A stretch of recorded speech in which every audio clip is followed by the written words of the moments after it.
concrètement, John Lee qui succède à Carrie Lam, ça change quoi pour Hong Kong?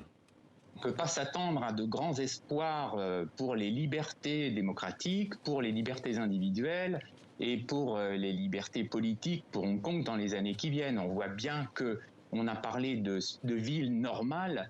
Il est clair que c'est une ville normalisée, c'est-à-dire dans la terminologie de Pékin, il faut que Hong Kong devienne comme toutes les autres villes de Chine, c'est-à-dire sous contrôle direct de Pékin.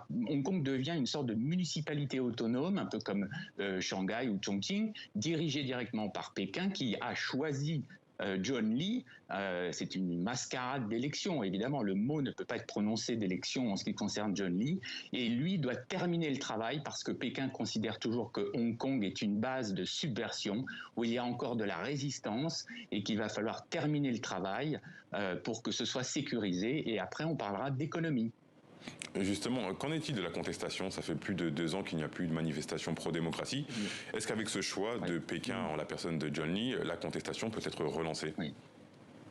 Alors, le fait que John Lee soit nommé, ça, si vous voulez, en pleine période de Covid, on voit mal comment ceux qui, aujourd'hui, les militants démocrates qui sont restés. Ceux qui sont restés sont en clandestinité ou continuent à agir très discrètement. Les autres sont partis à l'étranger.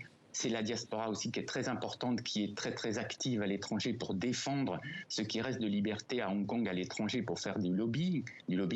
Mais localement, ça ne va pas repartir parce que John Lee est là. Au contraire. En revanche, il y a des secteurs qui résistent encore. On voit bien dans l'administration publique, il y a encore des officiers qui ne sont pas totalement patriotiques. Il y a dans le milieu universitaire encore des professeurs qui continuent courageusement à enseigner l'histoire, la vraie histoire, non pas celle qui est réécrite par Xi Jinping, et aussi des journalistes aussi très courageux qui, en dépit de la loi de sécurité nationale, continuent à essayer de faire leur travail du mieux possible, mieux que sur le continent chinois en tout cas.